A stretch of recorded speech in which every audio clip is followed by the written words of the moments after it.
भारत संघ की राजभाषा क्या है? देवनागरी लिपि में हिंदी। संसद में संविधान का भाग 17 किस तारीख को पारित हुआ? 14 सितंबर 1949। राजभाषा अधिनियम 1963 कब पारित हुआ? 10 मई 1963। राजभाषा अधिनियम 1963 कब संशोधित हुआ? 1967। राजभाषा नियम के अधीन वर्गीकृत 3 क्षेत्र कौन कौन से हैं? क, ख, ग क्षेत्र। क क्षेत्र के अंतर्गत आने वाले राज्य कौन कौन से हैं? बिहार, हरियाणा, हिमाचल प्रदेश, मध्य प्रदेश, छत्तीसगढ़, झारखंड, उत्तराखंड, राजस्थान और उत्तर प्रदेश राज्य तथा अंडमान और निकोबार द्वीप समूह, दिल्ली संघ राज्य क्षेत्र। ख क्षेत्र के अंतर्गत आने वाले राज्य कौन कौन से हैं?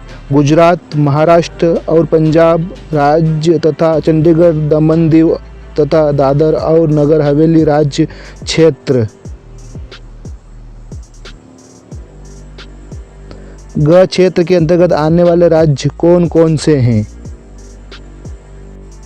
क्षेत्र क और क्षेत्र ख में निर्दिष्ट राज्यों और संघ राज्यों क्षेत्रों से भिन्न अन्य राज्य तथा संघ राज्य क्षेत्र। हर साल हिंदी दिवस कब मनाया जाता है? 14 सितंबर को। अरुणाचल प्रदेश की राजभाषा क्या है? अंग्रेजी। राजभाषा अधिनियम की धारा 3(3) कब से प्रभावी हुई? 26 जनवरी 1965 से। राजभाषा अधिनियम 1963 की धारा 4 किससे संबंधित है? संसदीय राजभाषा समिति के गठन से संबंधित है। राजभाषा नीति की जानकारी देने वाले अनुच्छेद 343 से 351 संविधान के किस भाग में वर्णित हैं? भाग 17 में। राजभाषा अधिनियम 1963 की धारा 7 का संबंध किसके साथ है? उच्च न्यायालय के निर्णयों में हिंदी या अन्य राजभाषा के वैकल्पिक प्रयोग से संबंधित हैं। राजभाषा अधिनियम 1963 की धाराएं 6 एवं 7 किस राज्य में लागू नहीं होती? जम्मू एवं कश्मीर राज्य में। किन किन राज्यों में उर्दू को राजभाषा के रूप में घोषित किया गया है? आंध्र प्रदेश एवं बिहार। रेल मंत्रालय का निरीक्षण संसदीय राजभाषा समिति की कौन सी उप समिति करती है? दूसरी उप समिति। राजभाषा विभाग में प्रयुक्त राकास से आप क्या समझते हैं?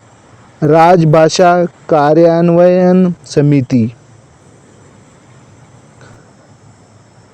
केंद्र सरकार के कर्मचारियों के लिए हिंदी के कौन कौन से पाठ्यक्रम निर्धारित हैं? प्रवीण, प्रबोध और प्राज्ञ। केंद्रीय हिंदी समिति के अध्यक्ष कौन हैं? प्रधानमंत्री। संबंधित मंत्रालय या विभाग में हिंदी के प्रचार में प्रगति की समीक्षा किस समिति द्वारा की जाती है? हिंदी सलाहकार समिति। संसदीय राजभाषा समिति का गठन कब हुआ? जनवरी 1976। राजभाषा की संसदीय समिति में कितने सदस्य होते हैं? 30, 20 लोकसभा के तथा 10 राज्यसभा के।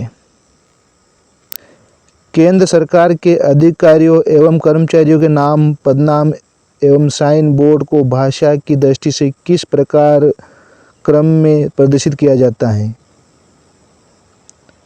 सबसे ऊपर हिंदी, उसके नीचे अंग्रेजी। संविधान की 8वीं अनुसूची में कितनी भाषाएं सम्मिलित की गई हैं? 22। असमिया, बांग्ला, गुजराती, हिंदी, कन्नड़, कश्मीरी, कोंकणी, मलयालम, मणिपुरी, मराठी, नेपाली, उड़िया, पंजाबी, संस्कृत, सिंधी, तमिल, तेलुगु, उर्दू, बोडो, संताली, मैथिली एवं डोगरी। राजभाषा नियम 1976 किस राज्य पर लागू नहीं होता है? तमिलनाडु पर। राजभाषा की संसदीय समिति का मुख्य कार्य क्या है? हिंदी के पुरोगामी प्रयोग की समीक्षा करना एवं राष्ट्रपति को प्रतिवेदन देना। प्रमुख नगरों में गठित नगर राजभाषा कार्यान्वयन समिति के अध्यक्ष कौन होते हैं? नगर के वरिष्ठतम अधिकारी। राजभाषा कार्यान्वयन समिति की बैठकों की आवधिकता क्या है? 3 महीने में एक बार। नगर राजभाषा कार्यान्वयन समिति की बैठकों की आवधिकता क्या है? 6 महीने में एक बार। राजभाषा का वार्षिक कार्यक्रम कौन तैयार करता है? राजभाषा विभाग, गृह मंत्रालय। अहिंदी भाषी क्षेत्रों के निवासियों को दिए गए आश्वासनों को कानूनी रूप देने के लिए राजभाषा अधिनियम में कब संशोधन किया गया? 1967 में। राजभाषा नीति की जानकारी देने वाले अनुच्छेद संविधान के किस भाग में हैं? 17वें भाग में। 17। केंद्र सरकार के लिपिकी कर्मचारियों के लिए निर्धारित अंतिम पाठ्यक्रम क्या है? प्राज्ञ।